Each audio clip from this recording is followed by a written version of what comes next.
Okay, well, I think I'll go ahead and get started. Looks like everybody's here. Anybody not here? Good. Let's get started then. Welcome to Windows Azure Internals. My name is Mark Arsinovich. How many people came to my session yesterday? How many people did not come to the session yesterday? So quite a few of you. Okay, so for those of you that didn't come, hello. For those of you that did, welcome back. I work in the Windows Azure group. I joined about 2.5 years ago, and I was in Windows previous to that. I moved because I'd gone through an iteration of Windows, was in the middle of Windows 8 planning, and was heavily recruited by a bunch of people that were in Windows Azure, also in the division, to come over to Windows Azure. Saw a great opportunity here because Windows Azure is a brand new cloud platform, initially targeted at platform as a service, but underneath the platform as a service and infrastructure as a service is an operating system. We don't call it an operating system now. You've probably heard Cloud OS talked about a lot, and that is really some marketing term that I don't really understand. But underneath Windows Azure is a distributed operating system, and what I'm going to be talking about is that distributed operating system. The awesome thing about working on it right now is that there's so many problems that really we haven't, as an industry, figured out how to solve at scale efficiently, and constructs that haven't been created yet to enable running efficiently at scale and running cloud applications at scale. So it's really like being, for me, at the beginning of what it must have felt like to be at the beginning of Windows project itself, and I view this kind of as Windows for the cloud. So what we're doing is really defining a platform right now that hopefully will live decades on as a cloud platform.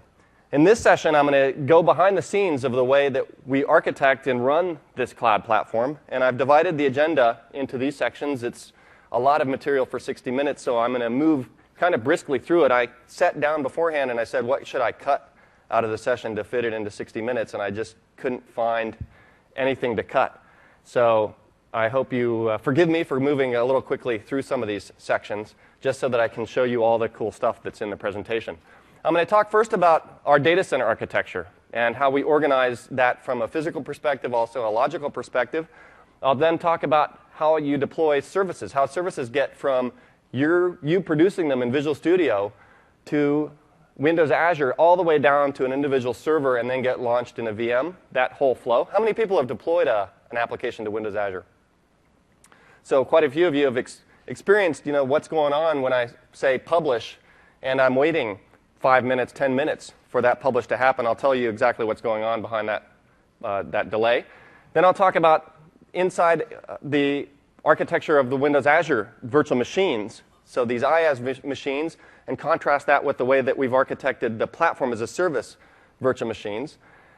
I'll talk about how we maintain service health, some of the timeouts that are built into the platform, and some of the timeouts that affect you and that you will see as you write your own applications for Windows Azure, and what we do as corrective action for some of these. And then finally, how many people heard of Leap Day, our Leap Day outage? So quite a few of you did. Those of you that didn't, on what date was that? February 29th, we had a little problem. And I'll tell you about that problem, and I'll tell you about what we did to react to that problem to get the systems back up and running, and then talk about our lessons learned. Of course, we learned lots of lessons during that outage. And one of the painful things is outage.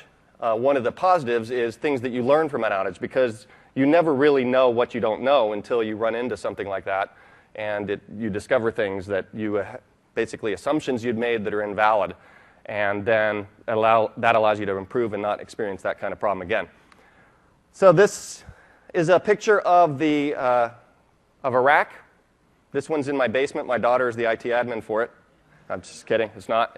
This is in Building 18, which is across 520.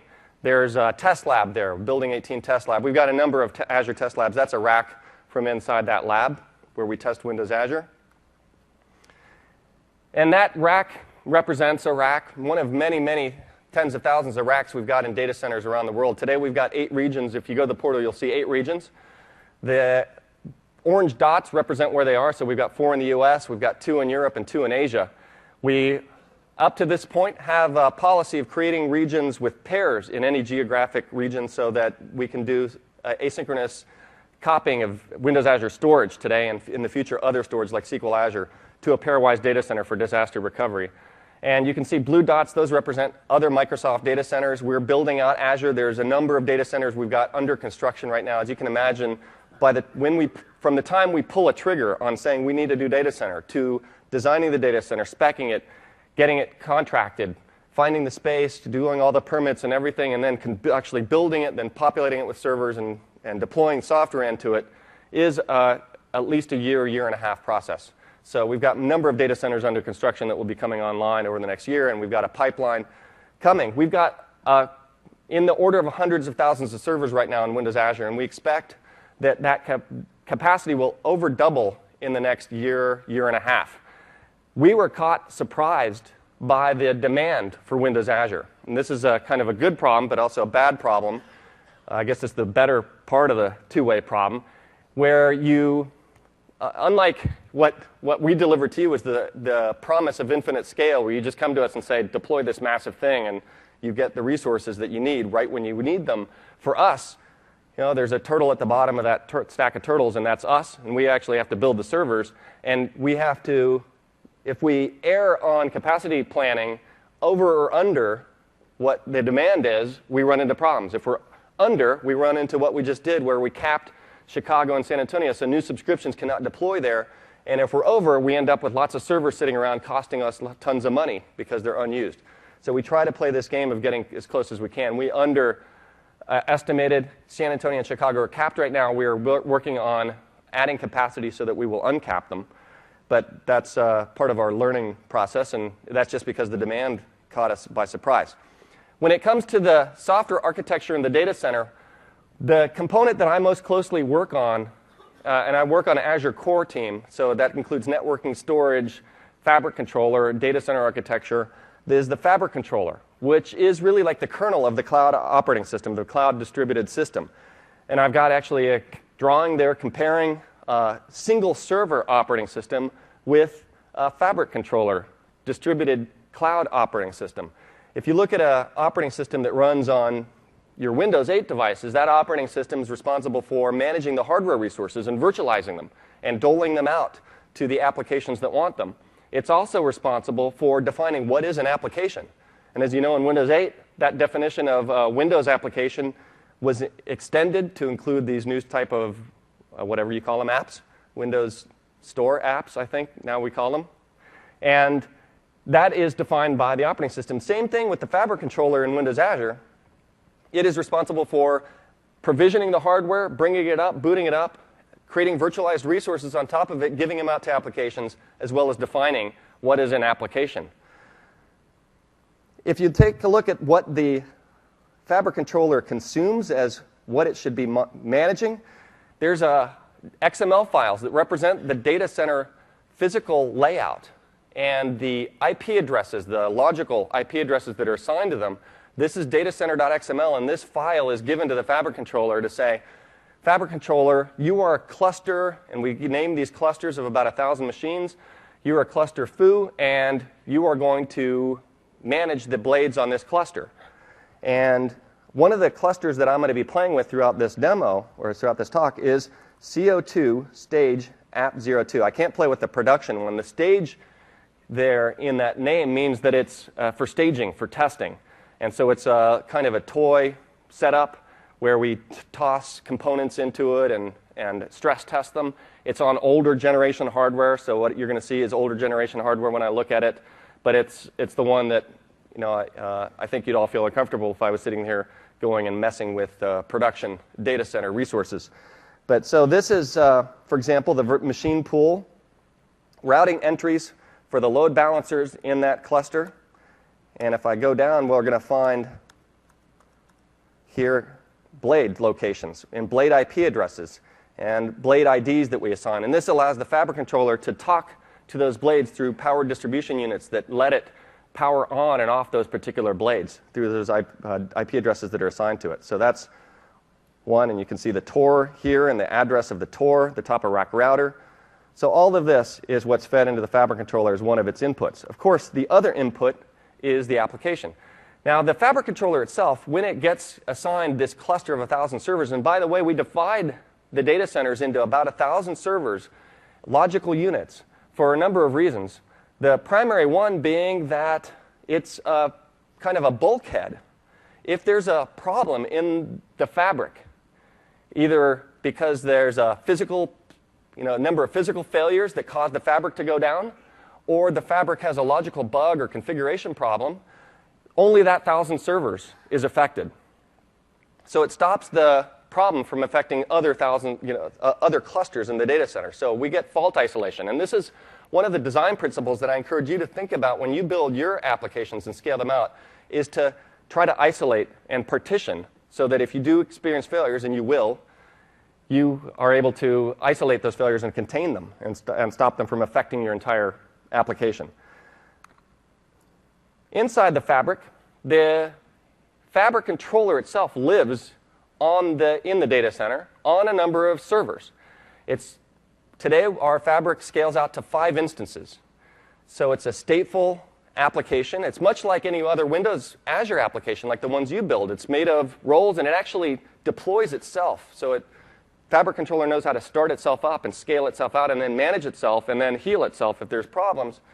And there's 5 instances so that we can tolerate multiple hardware failures while in the middle of an update and still maintain a quorum for fabric controller operations and still have service operations going on. So we can tolerate 2 hardware failures and still have 3 fabric controller instances available, or we can tolerate a hardware failure in the middle of an update where one of the fabric controller instances is in the middle of being updated, because we do rolling updates just the way that you do when you update role instances, 1, 2, 3, 4, 5, like that, so that we never have complete unavailability of the fabric controller instances as they get updated.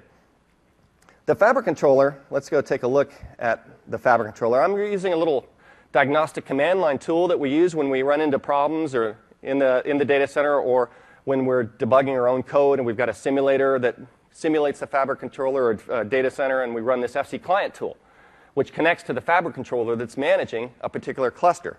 So back here, I connected to CO2 app 02, fccore.windows.net, with this fabric controller client. And then we can do commands like get nodes. And what this will do is report out all of the servers in that cluster and their various states, their IDs as well as their IP addresses, just like we saw in datacenter.xml, as well as the state, whether it's available, meaning that it's got tenants deployed to it, and then a summary at the bottom. So we can see that there's 3 that have been marked servers that are out for repair. That means we've sent them back to the manufacturer because they've failed. There's 13 here, human investigate. Human investigate means there's a problem with this server. There's no automated recovery for that problem, and so we need a human to go look at what to do. It might be send it out for repair, or it might be that there's a software issue on that particular server and we need to correct it. So there's 13. Remember, this is a test environment where we run kind of loose in here, so this isn't what you'd see in a typical production environment.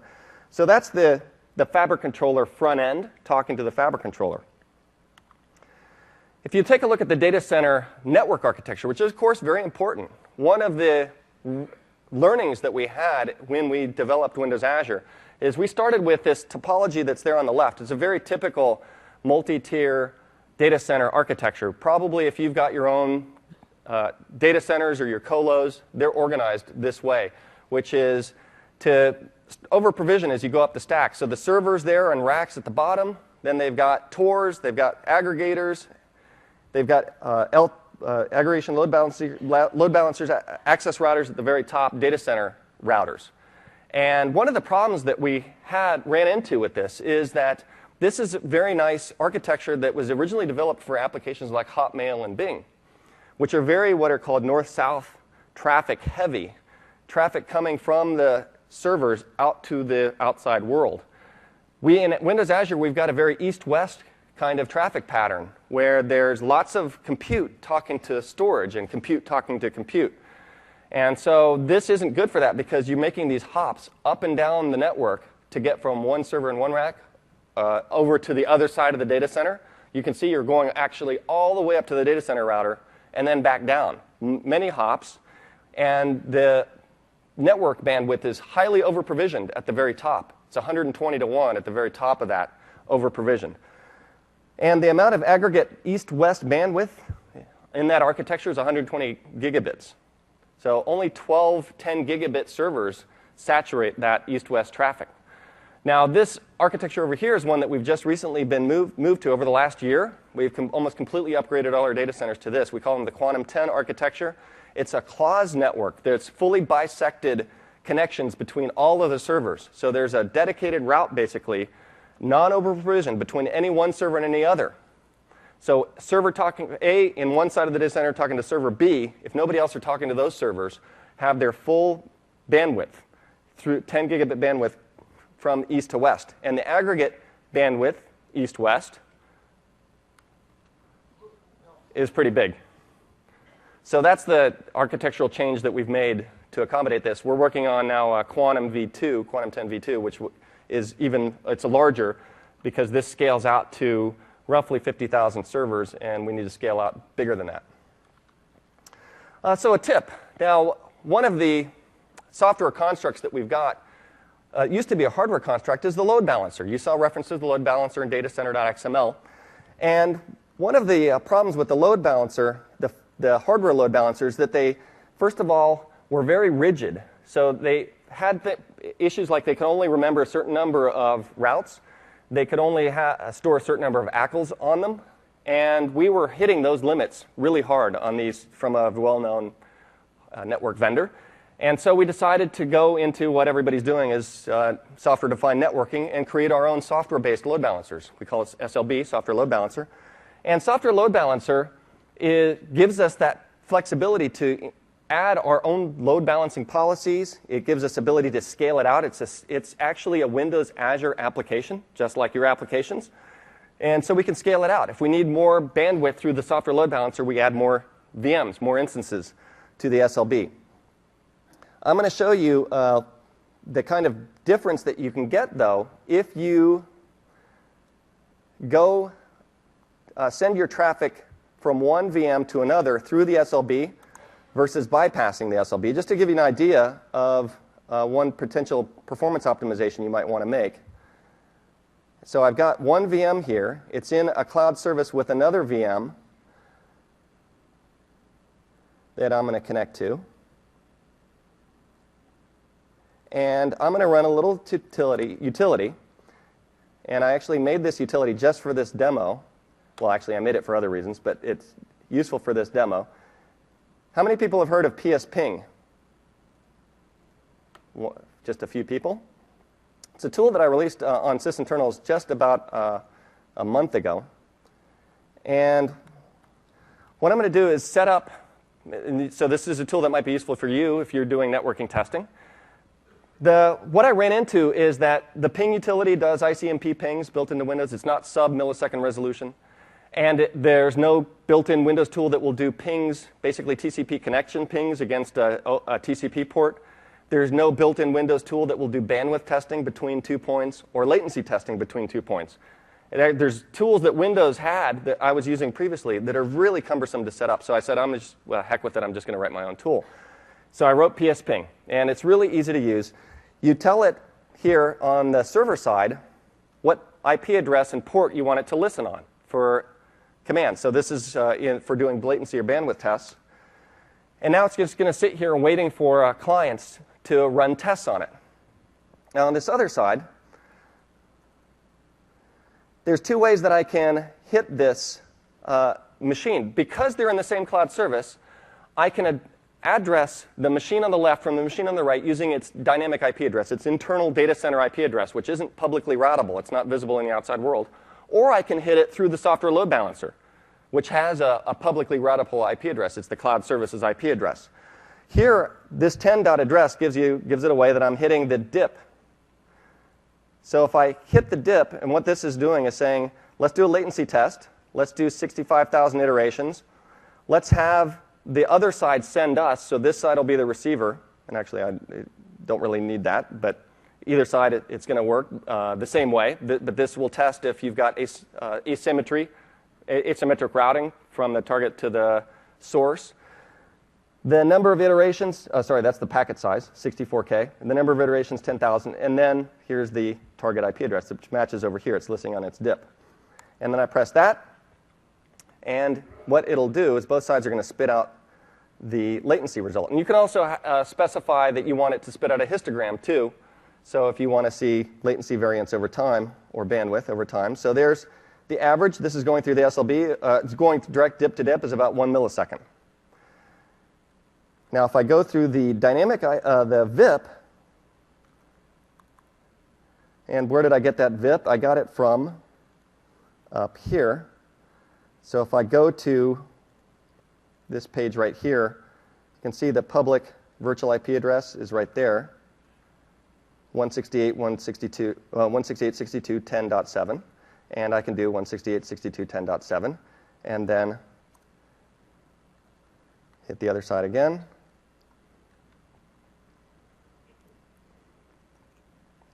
And this will show us the overhead of the software load balancer, which is going to be about a half a millisecond, 500 microseconds.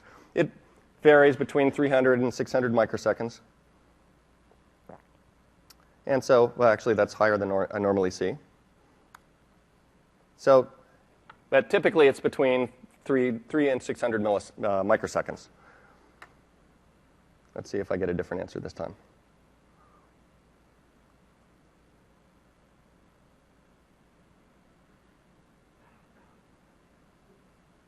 About the same. All right, so we're seeing consistent results. But that shows you the overhead of going through the SLB, which if you're architecting your cloud application, one of the things you can do, even if you have two different cloud services talking to each other, is avoid going through the software load balancer.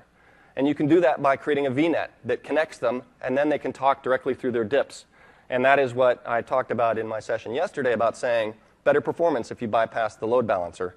So when you have an option, bypass the SLB. And by the way, the overhead of the hardware load balancer is about the same. So we wanted to make sure we didn't regress performance and latency and bandwidth compared when we swapped out from the hardware load balancers to the software ones. The hardware load balancers also introduce roughly a 500 microsecond, 500, 600 microsecond latency to the flows. Let's talk about deploying services now. So when the Fabric controller gets this inventory of hardware to spin up, it needs to get these servers ready to go. And we like to leverage Microsoft technology wherever we can, of course, because we're running Windows Server here in our data centers. So what the Fabric controller, if you look at that up at the top right, that is one of the Fabric controller servers. It's running Pixie Boot server. It's also running Windows deployment services. The same technologies that we give you guys to deploy software into your data centers, we're running in here. So we power on the node. This is done by hitting that power distribution unit, flipping it on. These servers are programmed in their firmware to Pixie Boot. So they Pixie Boot what's called a maintenance OS, or MOS. This maintenance OS is a small OS. Guess what OS it is? It's not Linux. It's a hint.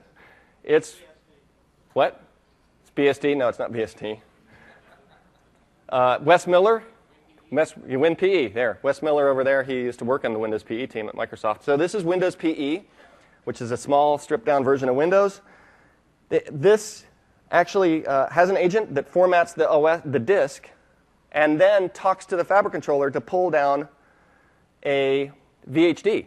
And then it reboots the server into that VHD. This boot from VHD technology showed up publicly in Windows 7 and Server 2008 R2. It was implemented in Windows Azure before that. So that's an example of the kind of synergy we get between Azure and Server, is this technology transfer that we've got going back and forth. So once that's booted up, the architecture looks very much like Hyper-V, except we've got this agent that's talking to the Fabric controller. It's the Fabric controller's host agent. And that Fabric controller's host agent is able to give it a lot of information about the state of the nodes. And I'll come back to that. So once the server's up and running, and it's got Hyper-V there, and it's got the agent, we're ready to deploy services to it. There's a few ways you can deploy services. You can use PowerShell scripts now to go right to the service management front end. You can go through the portal. You can go through something called App Controller from System Center.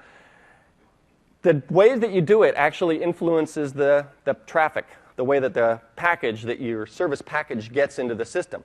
If you go through the portal or app controller, basically you're giving those services the package, and then they're forwarding it on to RDFE. RDFE is the front end, the service management front end of Windows Azure. It stands for Red Dog. Somebody said it, Red Dog. That was the original Windows Azure code name, and I'm sure somebody in here knows how it got its name, how Windows Azure got its code name. Yeah, somebody said over here. Pink Poodle. Have you been there, sir? You're laughing but not answering. Oh, close friend. A friend has been there. Oh, so actually I've not been able to figure out what this place is. Apparently Dave Cutler was traveling. It was right at the beginning of the project. They went down to visit our Hotmail data centers in San Francisco, and they were driving around, and they knew that they had to come up with a code name for this new project, and they passed an establishment called the Pink Poodle. And Dave Cutler said, I like that. Let's call our project the Pink Poodle. Dave Cutler, if you know him, is pretty hardcore. He's from DEC, made VMS, and then Windows NT, and then he's the last person that I would ever imagine saying, let's call the project the Pink Poodle. But he did. And then the rest of the team promptly said, no, it's not going to be called the Pink Poodle. So they compromised and call it Red Dog. But I haven't found anybody that says they know what exactly the Pink Poodle is. The most I can get is a nervous laugh. So if somebody figures it out, let me know. Now, the package that you upload gets to the portal, gets down to RDFE. Now, RDFE is going to give it to a Fabric Controller cluster, Fabric Controller in some cluster in some data center. Now, the ways that it decides how to pick a cluster, let's talk about that after I just say that the Fabric Controller takes that package, puts it in its own private image repository, and then starts to process it. But how does the RDFE pick which one? Now, RDFE, besides being the service management front end, by the way, it also does billing, it does account management, it does user access. But RDFE, when it picks a cluster, you tell it where you want it to go. So you can be as vague as anywhere US, anywhere North America, and then it'll just pick one of the 4 data centers and cluster in one of the 4 data regions that we've got in the US. Or you can say, I want to go to North Central, and then it'll go to a data center in North Central US. Or you can say, I want to put it in this affinity group. And it's an affinity group that already has another cloud service deployed it to it, or a storage account associated in that affinity group. So affinity group is like a grouping concept we've got. Has anybody used affinity groups? So a few of you. So what does affinity group really do? It's basically just pins you to a particular data center. So it's a co-location kind of construct. Nothing more. It's just so that you don't have to say, oh, go put it back in North Central US. Go put it back in North Central US. You're saying, go put it wherever other stuff that I've put in this affinity group happens to be. So if you specify an affinity group, that actually constrains RDFE's choices to a particular data center. Now, the cluster that it picks is based on a utilization metric for how utilized the cluster is, where it's going to try to load balance the clusters across the choices that it's got, and it's going to pick the most optimal one. Now, I'm not supposed to show this, but because it's, especially to a crowd like this, where I know you guys are going to immediately figure out what the utilization algorithm is. Normally, I show IT pros, they have no idea what this means. There it is. So that's the actual algorithm from the spec for what we pick, how we pick which cluster. It's really useful information, I know. But I just thought, hey, I'm showing you internals. There's the actual algorithm for utilization. So you can't say I wasn't showing you some useless internal information, can you? So actually, it's useful for us. But now, what happens when the Fabric Controller gets this package? How does it proceed from there? Well, it rips it apart and figures out what's in it. If you've ever looked at what you're actually giving the Windows Azure when you deliver one of these things, it's got your role code in it. It's got a CSDEF XML file and a CSCFG XML file that specify the role types, the size of the VMs you want, how many VMs you want, and how you want the IP addresses, the ports on the VIP to be mapped to different roles. Of course, if you've got Windows Azure virtual machines, underneath the hood, there's a service model for those too. We haven't exposed it yet. We will be exposing it soon, but it's basically the same thing gets into the Fabric Controller.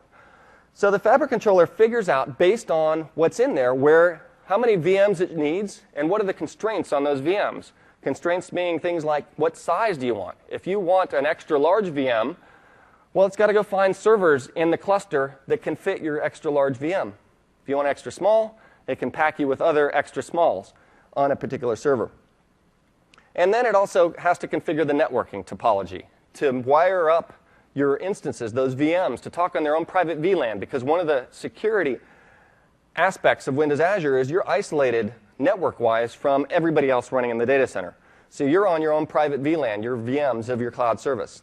Nobody else can talk to them because of the routing that happens at the virtual layer in the data center. And part of that is a packet filter that's in the VM, in the host of the servers. And then also the software load balancer. It's got to tell it, hey, wire up so that you're load balancing across these instances. So these dynamic IP addresses, these internal IP addresses, are mapped behind this public one. Their constraints that it's got, in addition, include some soft constraints and hard constraints that I haven't mentioned besides size. The soft constraints are, we'd like to pack you together, your instances together. We want to pack blades together, it's VMs on blades, because that minimizes fragmentation in the cluster. Because if we put an extra small on every VM, on every server, we might not have room for extra larges. So we try to pack extra smalls together. We try to bin pack everything together. So that's one of the soft constraints we've got. Then one of the harder constraints we've got is this concept of update domain and fault domains. Fault domains, I'll talk about in a second, and update domains as well, I'll also mention. But let me see if I get this animation going. One of actually, let me talk about fault domains right here. One of the hard requirements, I mentioned fault domains yesterday when I talked about availability sets, is when we deploy your instances of a role into servers, we make sure that they're on at least 2 different fault domains, the instances of the same role. So if you've got a role that's your web role front end, and you create 4 instances, 2 of them are going to be in one fault domain and 2 in another fault domain, at least another fault domain. Now, what is a fault domain? It is a rack. Because if you take a look at our data center architecture, we've got one single point of failure. There's multiple routes between servers in the network architecture. And the data center routers are duplicated, for high availability. But the places where we have single points of failure, of course, are the server. If you're on a VM where the server fails, that'll fail. So if we put all 4 instances on the same server and that server failed, your service is completely offline. Similarly, if we put them all in the same rack, even on different servers, and the top of rack router failed, then all those servers are unable to talk to the outside world, all those VMs. So fault domain maps to a rack, and so we will spread them across at least 2 racks. You can take a look at the topology of services in a tool that we've got internally called the Fabric Viewer. This is Fabric Viewer looking at a snapshot of what that CO2 stage app02 cluster looked like at one point in time. And these VMs are, these green boxes are VMs on top of these servers, which are represented in racks. And if I click on one, so that's a massive service. In fact, that's a test deployment of our diagnostic service. It's got lots of large machines. By the way, this is an older hardware. Like I said, these are 8-core servers in this older hardware. An extra large happens to be 8 cores, and so you can see these extra larges are filling up the whole blade. And so this service, this MDS Management and Diagnostic Service, is deployed a whole bunch of extra large and some large VMs across the racks. Here's let's see if I can find one. Now this one, most likely, is a multi-tier service with at least 2 different fault domains. It's got 5 instances there. And my guess would be the topology is probably 2, 2, and 1, and so or 3 and 2. So we know that these 2 right here can't be part of the same role because they were in the same fault domain, and so they would be otherwise be spread out. Similarly, we've got another command called get tenant details. Well, actually, let's take a look at a particular instance down here.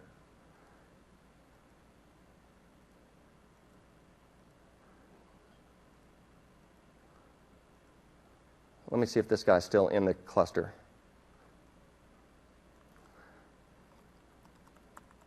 So once the Fabric controller's got this guy, oh, it's not there. This snapshot is old,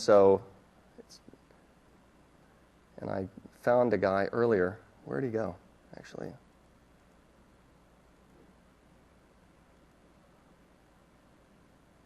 It's one of these. These still are hanging around in there. And we can see what the Fabric controller knows about this guy. Yeah, there we go. So we can see there's web role instance 1, web role instance 0, worker role instance 1. Actually, this is my instance, my application there, still running in CO2 app stage 02. And it's spread across 4 different nodes, actually. We've got 2 front ends and 2 back ends. And let me get that tooltip out of the way. There's another, here are the other 2. So there's 2 there and 2 there, which actually tells you that those 2 that are co-located, again, when we try to pack, so you will often end up co-located, that those 2 that are on the same server, one has to be one of those worker roles, one has to be one of those web role instances, just to honor both default domain and update domain constructs we've got.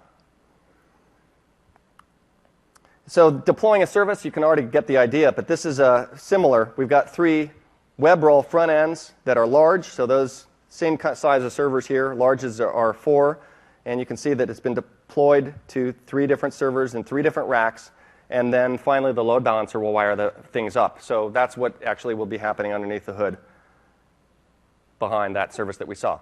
Now, when we deploy role instance, we deploy them into VMs, and we've got guest agents inside those VMs that talk to the host. This is for PaaS. IaaS is different. IaaS has no guest agent inside of them. We wanted to make it so you could bring a raw VHD, not stick any gunk in it, and then run it on Azure. But for the PaaS roles, there is a guest agent inside that is talking to the host and actually managing the lifecycle of your code, which is that role instance inside. Let's go take a look inside one of these to understand what the disk architecture looks like underneath a PaaS role. And I can do that by, see if I've got this one up here. Here's a worker role. This is that app that we were just looking at, by the way, in the Fabric viewer and the Fabric front end. And so you can see it's got 3 different disks here.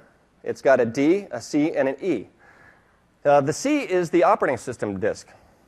The D is, D is the operating system disk, which is kind of counterintuitive. The C is what we call a temporary disk. So on a PaaS role, you know that you got a temporary disk that's cached, place where you put cached storage. The rule is you're going to lose anything that you stick in your PaaS role on any of 3 of these disks. If that server fails, and we have to reincarnate your instance to another server. But the drive letter assignments for PaaS are D is Windows, C is this temporary drive. You can see 225 gig of temporary drive, and E is where the role code is stored. And this role code, that's really the explosion of the package that I gave it when I created my little app in Visual Studio and said publish. Inside of here, under app root, is the stuff that I told it to put in here, including the web role DLL. By the way, I also make it so that all my packages get my favorite tool. And I make it so that I run a little script so that I can just RDP into my instances, and then I can do Control-Shift-Escape, and then I get Task Manager the way it should be. So that's if you're interested in that little script right there, just send me an email, and I'll tell you how you can drop it in. So that's inside of a PaaS role instance. Underneath that C disk, the temper disk, is a dynamic VHD. Just expands, and if we want to reset it, we just blow away the dynamic VHD. For the OS disk, we share OS base images across the instances. It doesn't make any sense for us to give each instance its own OS disk and then have to recreate them every time you wanted to do a recycle or we wanted to deploy a new VM to this server. So what we do is create a differencing VHD on top of that base. Now, if we want to reset, in fact, you have a reimage API that's available through the service management APIs that will blow away that differencing VHD and respecialize a differencing VHD on top of that base VHD. And then finally, the role image disk is also a differencing VHD. That package is created, the VHD is created by the Fabric controller, And then your role starts to execute. If it makes modifications to that differencing disk, that's okay. We can share the base role disk across multiple VMs if you've got the same role instance VMs on the same server, which you could have if they're actually not part of the same fault domain or update domain. So that allows us to share that. And also, if you do a reimage, we just blow away that differencing VHD, and now you're reset to a base of what your code looked like. So it's a great way, kind of the model of cloud applications is problem, reset, and now you're back to a pristine state. So I showed you that. Now here's a tip that if you take a look at that flow and you start with Visual Studio publishing up, not Visual Studio, if you go to the portal, for example, and upload a package, that's one copy of your entire package. Now your package is a zip file with all your stuff in it, all your code, all your data files, and what we see is that typically ranges, we've talked to our bigger customers, and that range typically from tens of megabytes up to hundreds of megabytes in size. So every one of these copies here, these labels, is a copy of that entire package through the network. One from you to the portal, 2 from the portal to RDFE, 3 from RDFE to the Fabric controller, 4 from the Fabric controller to the server where that role is actually going to run. 4 copies of your package. Your package can be up to 600 megabytes in size, so that's a lot of copying around the network. And you can avoid that by breaking up your code into basically stub launchers, separating your data, putting everything but the core into blob storage, Windows Azure Storage. Then you get a really small package to upload and go through this pipe, and actually bypassing the portal is always better. And then you have your code pull that data and other auxiliary code directly from storage. Basically, you've got now one copy the first time you upload the data, and then you don't have to copy it again if it doesn't change, and the code then can fault it in as it needs it. So you might have a lot of data where only some of it is needed depending on what the code's exercising. And so this also lets you not even have to pull the whole thing in. So you can actually get less than one copy in aggregate across all your deployments. So that's a little tip on keeping it small and using Windows Azure Storage to deploy. All right, let's take a quick look at inside an Azure VM. A little bit different here. We're not using local disks the same way, except for in one particular case of a local disk. But the big difference is for the OS disk and the data disks that you attach. For an OS disk, the architecture looks like this, where the server there is that purple, and we've got 2 caches. We've got a RAM cache, and we've got a local on-disk cache. The default caching policy for an OS disk in IaaS, in virtual machines, is caching. So now what this does is caches those writes into this local disk. Only if there's a flush or a write-through will it actually send the write back to Windows Azure Storage, or if the cache fills up and it needs to evict, will it write back to that storage blob that backs that VHD. For data disks, a little bit different. You basically get rid of these 2 bottom boxes, and all the traffic flows from the virtual disk driver directly to Windows Azure Storage. For the other disks on your IaaS VM, they look a little bit different. There's, of course, on the OS disk I just mentioned, the RAM cache, the local disk cache. For the resource disk, you get a resource disk just like you do for PaaS, just the same size as you get for your PaaS VMs. It is just as ephemeral, as Amazon calls it, just as temporary, just as cached. If you write stuff to that, and your VM gets moved to another server because the server it was on fails, you lose that. So this is a great place to put stuff that you just don't care about. This is where your paging file gets put by default as well. And then your ENF and so on are your data disks. And those are backed by Windows Azure blobs, like I mentioned. If we take a quick look inside of an Azure IaaS VM, let's take a quick look at one of those. And I had that over here. And by the way, how many people are aware of Windows key X? So there's your little Windows hotkey tip of the day. Very handy for things like the people that want to do more power stuff. So Windows key X gets you the control panel, gets you disk management. And so this is what we've got on this particular IaaS VM. The OS disk is C in the case of IaaS. Here's the temporary disk, D. You can see that I've got a number of data disks attached. I've got one data disk attached here, just a pure data disk, and then another one that I've striped. So it's a 2 data disk stripe. Now, tip on performance for your IaaS workload. Each of these disks has different performance characteristics and, as you know, different lifetime characteristics. That temporary disk, write to it all you want, it's going to have the best performance because it's local on the server, generally. But you run that's the problem that if whatever you write to it, you can't guarantee to have it survive. So great place for temporary stuff. The OS disk, optimized for OS type write patterns. If you're doing SQL Server stuff, you don't like that caching that it's doing. You want it to go back to XStore. That's where you're going to get the best performance, where XStore is going to optimize for the SQL workload. We worked really closely with the SQL team to do that. And so data disks, that's where you want to put your SQL workload. Really great at random IOs. In fact, in general, we're better at random IOs than sequential IOs because the Windows Azure Storage is basically a log-based file system. So random writes just as good as sequential writes to Windows Azure Storage. Stripe data disks, even better because you're now getting Windows Azure Storage to stripe. Now, a tip on performance, too, if you're going to go and measure the performance of IaaS workloads, is to, here's a tool called Iometer we sometimes run, is to let a warm-up happen. Now, one of the things that Windows Azure Storage does is it spreads blobs across what are called partitions, or it splits partitions across servers and across disks based on how hot the I/O is. So when you start out with a new disk, it'll be cold from the perspective of Windows Azure Storage. You want to hammer it with random I/O as big as you can to match the disk.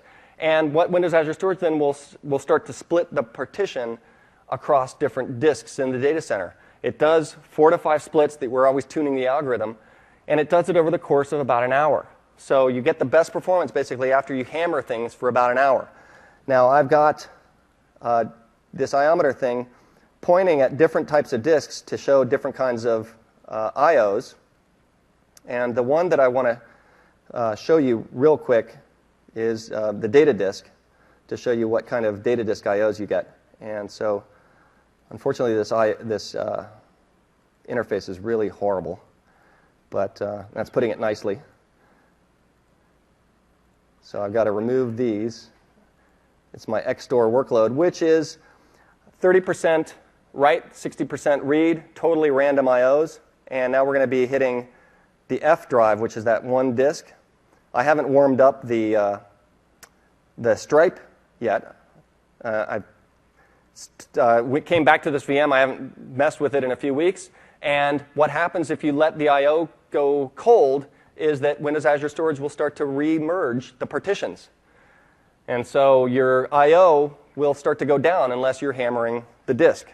So you can see I'm getting about 550 IOPS off that one data disk here. And this is pretty warmed up. Actually, I think it'll go up a little bit higher, a few hundred IOPS higher than this, if I let it warm up even more. And this is one of the areas that we're working really closely on optimizing the performance of Windows Azure Storage. So this is a point in time. This will be improving. I mentioned yesterday we've got a number of performance improvements going into both the host driver as well as XStore to improve the performance of this I/O. So this will get even better. But so Iometer is a way to test performance. And just guidelines on where you want to put stuff. Now let's talk about updating the services. We've got in-place update. That's when you march update domains. I mentioned that one, and we talked about the Fabric Controller updates, where it takes down one update domain at a time. A little bit different than fault domains. Fault domains are a physical kind of data center failure construct. Here we're talking about software availability during updates. There's 2 types of updates. Your updates to your code, like the one I'm showing you. But then there's also the operating system being updated on the servers underneath, where we honor update domains as well. So we will never update the servers that are hosting update domain 1 instances and update domain 2 instances of the same role at the same time. That's one of their promises. Now, we reboot the servers in the data center about once a month to apply patches and improvements, but we do it in this orchestrated way so as not to violate update domains. basically you can specify up to 20 update domains in your cloud service. You get by default 5. So if you've got 5 instances, you're spread across 5, and no more than 20% of your service will be down at any point in time for your own updates or the host OS updates. If you go to 20, it's 5% now. So you get better availability or better capacity through these planned outages as you update. Now, one of the problems that we've seen with some larger customers is that they don't respond to the config updates, because config updates honor update domains as well. And if you've got a config update where your code can just consume the new config being pushed in and then use it, then you get the best availability and performance as well through the update process. But we found customers that just say, oh, I don't trust my code. It's just easier for me to just say, go ahead and recycle me. And basically that causes your role to get shut down, your role to get restarted, and that'll cause delays as you update. And so these customers that have very scaled out services of hundreds of instances, they run into, hey, it takes me an hour to update my service. And that's because we're marching update domains for them and waiting for their roles to come back up and say that they're healthy. If you write code like this, then what you get is a very quick update through all your update domains. And by the way, we're also coming up with, we'll be releasing at some point blast update options for you too. If you just want to say, here, give the config, don't honor update domains, just blast it out to everybody at the same time for really fast updates, as well as updating code in a blast way for dev test kind of scenarios where you don't care about availability loss through the update. So that's coming. Now let's talk about maintaining service health a little bit. Fabric Controller maintains health of all the components from your role down to the server and the host agent to the Fabric Controller itself. And it does this kind of health management by having lots of probing of health status across all these different components with different retry and timeout logic. So if something's not responding in a timely way, eventually it'll move to a failed state, and then recovery operations will take place. So if a role instance crashes, for example, your role code unhandled exception, we will go and automatically restart it for you. The guest agent is watching and sees when your process terminates and will relaunch it for you. If the guest VM or agent crashes, the agent inside the guest VM, well, which could happen because most likely there's been some interference with your code and the guest agent that's caused it to fail, or it could be a hardware problem, we will go and try to restart that guest agent as well. We actually restart the VM. We will flatten the VM, not an IaaS VM, but a PaaS VM. We reset it. So again, blow away those difference in VHDs because we assume something's corrupt in there, and then restart it. Same thing for the host OS agent crashes. If those stop talking to the Fabric Controller assumes something's gone wrong, flattens the server, reconfigures it, and then sees if the problem happens again. If it happens again, we say, OK, it looks like it's probably a hardware problem, and then we move on. We service heal the instances on that. We HI that node and then migrate the instances off, which I'll talk about in a bit. The timeouts that are visible to you are on this slide. You don't have to memorize them. You're going to get this deck. But this are timeouts as we interact with you, the heartbeats between the guest agent and your role instance, as well as the guest agent and the host. And both of these are under your influence because you own the VM, so you can impact the ability of the guest agent to respond to these pings from the host agent. And also, your role instance code is obviously in control of responding to the guest agents pinging you as well. So this, the role instance heartbeat every 15 seconds, you moved on responsive after 30. Those are all captured in this slide, also in the MSDN documentation as well. Fault domains and availability sets. I mentioned that one yesterday. You can put IaaS VMs into something called an availability set. And then they get the same kind of fault domain and update domain spreading as those PaaS roles do. When we decide that something's failed, a server's failed or a rack has failed, we initiate a process called service healing. It's called service healing because we're actually doing magic incantations and healing your service. And in the case of PaaS roles, it's kind of interesting because it is kind of hucksterish, reverend stuff because we reincarnate those instances.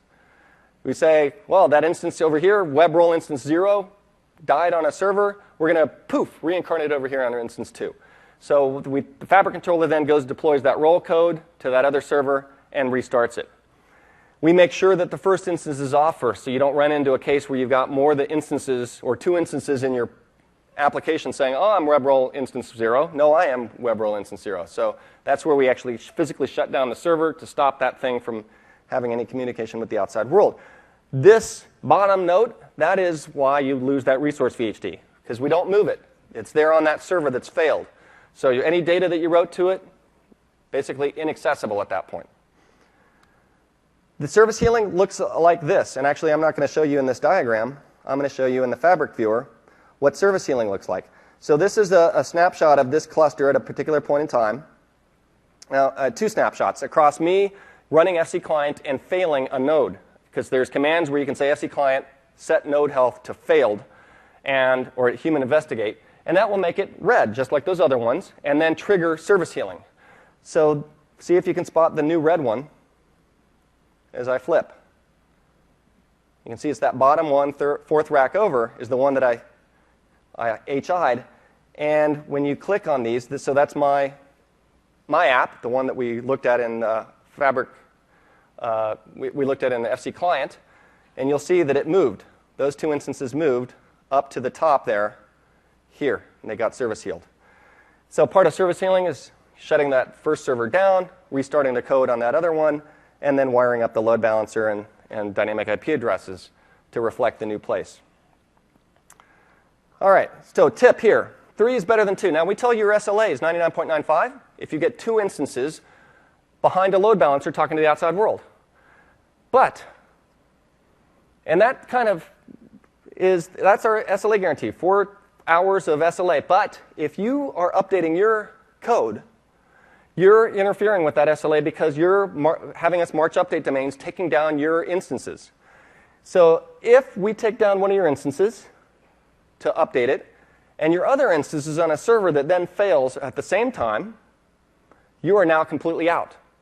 So if you really want availability that tolerates planned outages plus an unplanned outage in the middle, then go with 3 instances. And so you can see in here, if that rack fails and you've got those 3 backends, you can be updating one of them, and the other one on the far right will still be available. But if you're updating the front end at the same time, then you're completely unavailable while that service healing is taking place.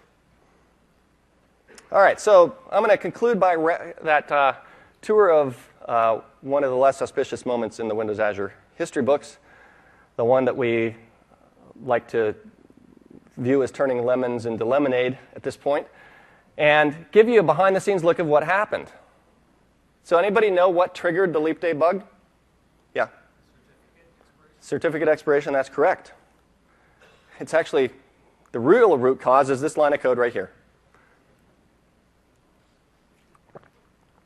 Valid to year for the certificates that are automatically generated equals current date, year, plus 1. Now, what kind of language do you think this was written in? No. C++. Yeah. So C#, it's really hard to make this mistake. In fact, it won't let you just do math on dates. So what's the lesson here? Don't write code like this. So actually, we've got lots of code written in C++. In fact, most of the code that we run in the host, because we want to control network usage very tightly in the host and CPU, is written in C++. We're actually going to probably be migrating that to C# over time as we get better resource isolation and resource control in our hosts. But not to disparage C#, the Fabric controller itself, the entire Fabric controller, is written in C#. So we are very C# fans in Windows Azure. Now, the problem in this resolution highlights network operations, how that works in Windows Azure, the DevOps on-call model that we've got. It also shows you how cluster isolation can help. And in this case, it helped. It helped turn a really bad thing into a total, utter catastrophe, as you'll see. And then I'll talk about lessons learned. But here's the Windows Azure Operations Center. It's over in, we've got 2 of them. One's in India and one's over in Building 109, that's where my office is down the hall from this thing. And I actually have a video here of the Network Operations Manager giving you a little tour of the Network Ops Center. So I'm going to just play a little bit of it. I'm Operations Manager here at Windows Azure, and this is our operations room. So On the left-hand side, towards the back, those are customer service folks. They're currently working on customer service problems and helping out our customers resolve their issues. It's either really happy. On the right-hand side, we have a deployment team, and they're currently working on some deployments. We deployed 24/7, almost 365 days a year, except for a couple of holidays. And on this side, we have our build-out team. Say hi. RT and Streetcom. And they currently are working on our build-outs. Technically not operations, live-site operations, because they're building out new clusters every day, and before they're actually in a go-live state, but they sit in here as well, and building quite a few as the demand is high. And then on the right here, we have on this table we have our live-site operations. There's Robin and Bisme, and they perform our live-site operations. So that would be your typical live-site operations team, and we do. These two guys are supporting all of our clusters across all the data centers worldwide. All right, so just think of that. That's two guys monitoring on the order of hundreds of thousands of servers. And I interrupted them playing solitaire too. Just kidding. So the 5 screens you see here are our heads-up displays, and these show. This is just a snapshot of our current state of our environment, and So I'll go ahead and stop there. He's just going to basically walk through the rest of the monitors and talk about what those monitors are showing. But you saw there was here in the back of the room a whole panel of monitors that they're looking at, kind of heads-up stuff. So that's where those guys notice when something goes wrong in our data centers. We've got also the DevOps model, and so this is actually taken from the DevOps on-call rotation emails that go out. At one point in time, you see it's a little bit old, from January of this year, but you can see we've got backups and primaries and backups of backups that are supposed to be basically, we don't have pagers anymore, we've got cell phones, and available for the entire 24-hour rotation that they're on to work on problems. Here's the leap day outage timeline. 4 p.m., the leap day outage started. 4 p.m. is 12 a.m. GMT. That's when the clocks start hitting leap day, 4 p.m. Pacific. So the initiating event began. Detection happened an hour and 15 minutes later. I'll explain why that took an hour and 15 minutes. And then phase 1 of cleanup happened, and then we made a screw up, and we had to do a phase 2 of cleanup.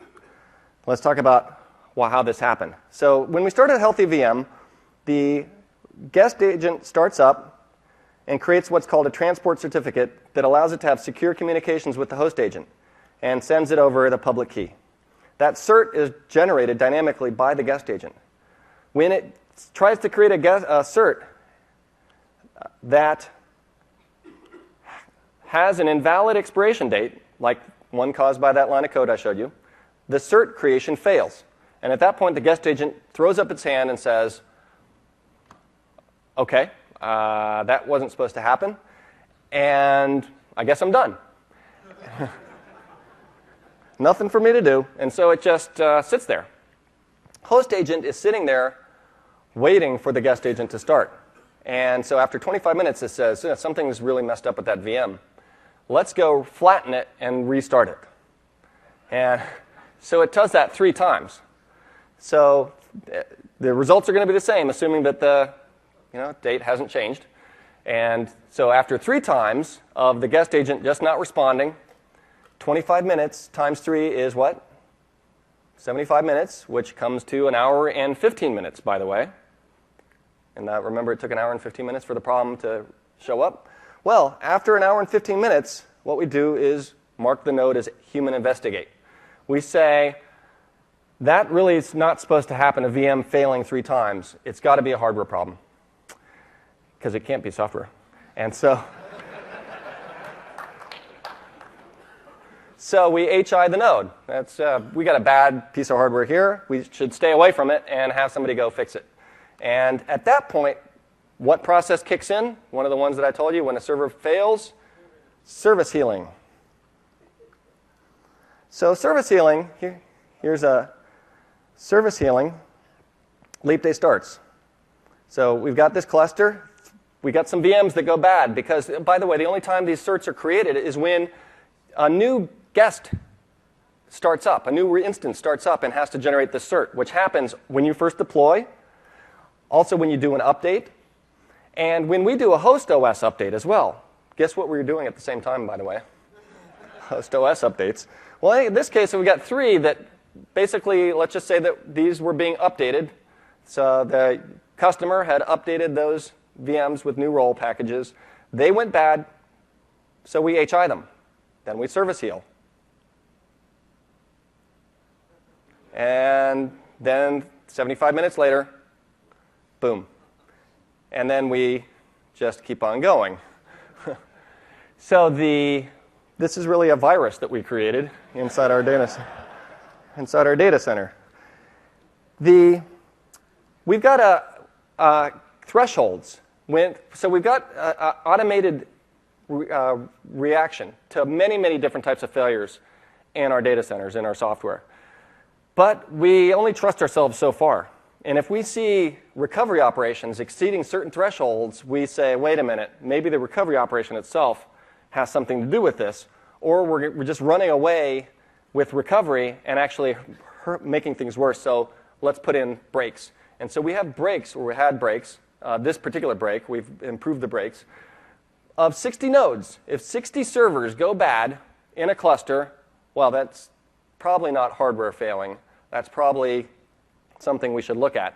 And so after 60, we HI the cluster, basically, where service management is turned off and service healing is turned off. So no more deployments to that cluster, no more service healing of that cluster. So the virus gets stopped in its track. So that's what happened at that point. Now, when we hit those 60 node limits, which we triggered right 75 minutes in, because the host OS updates in certain clusters were forcing so many guest agents to create certs that we hit the 60 server limit right at 75 minutes in, then those guys in that operations room in the front row saw what was going on, contacted the on-call guy for the fabric controller. He contacted the guy, well, basically he contacted the secondary guy who has the host agent because he suspected something. And the host agent guy said, oh, that was like 15 minutes after 5:15, the host agent guy is on the phone and says, I know what line of code that is that caused this. So he comes in and he fixes the code. So now as far as the impact to our customers, you see that if we have this sample layout here, purple, black, and blue, customer 1, the black one, oh, the color, this screwed up my colors. Oh, well, no, sorry, here. He's the black one right here. So he's one service deployed here. He's completely unavailable because the 2 servers he's on were HI'd. Customer 2 over here, some of his instances are on an HI'd one, some are not. So he had a partial loss. And customer 3, well, she's like cruising along. Everything's fine. I don't know what you guys are talking about. Azure's great. And so it impacted different people in different ways. Now, the overview of phase 1 is that we had to build a hotfix for the guest agent and the host agent. The host agent has the same logic in it, by the way. And the clusters were in 2 different states. Some had been partially rolled out. Some had been mostly rolled out with the new OS version. So we said instead of waiting for the new OS versions to roll out on these clusters that are just started, we're going to roll them back to the previous version and then roll them forward so we don't have to take so long. And the other ones, we're just going to push forward till they finish and then push out the updates so that we honor whatever SLA we still have in place for customers that aren't impacted. So for fixing the updated clusters, this is 119 with the fix. So V2 you see up there in the HA. And so those clusters come on, and then we can deploy the new guest agents, and they get healthy. For the partially updated ones, we created this package, which has a problem in it. We fixed 118, and to just basically push out the new version, roll it back to the previous version of the OS. But we left 119's network plug-in, and these 2 don't like to talk to each other. So we push that out, and that causes the machine to go green. The host agent's talking to the guest agent, but the host agent and the VMs are not able to talk to the network because the network plug-in's like screwed up. So we took a bad situation in these clusters and made it worse. Now these guys can't talk to the network at all. Even that guy on the right that was fine is now screwed. So we begin update overview of phase 2 once we realized that we've screwed things up this way. And by the way, that decision to do that rollback was done like at 12 p.m. So people had already been in the room for like 6 or 7 hours, 8 hours, trying to figure out what's the best way to recover from this situation. And that's when that decision was made to roll those clusters back, and the mistake was made. So most of them were completely repaired. There were 7 clusters that were still in this weird state. So what we did with that was, this was the painful one that took basically from 3 in the morning until 3 in the afternoon the next day, Saturday, where we had to push out the updated network plugin. Well, so these machines, so this is the cluster. They're all bad. An automated script normally would have been able to update this thing, but service management's turned off in these clusters because all the servers are bad. So basically, we had to make up scripts on the fly to push these updates out and to manually force the nodes to take them, because the Fabric controller just didn't want to take them. So this is what just took several engineers hours to manually go and fix each server. So over the course of the next 12 hours, we finally got up and running. So major learnings.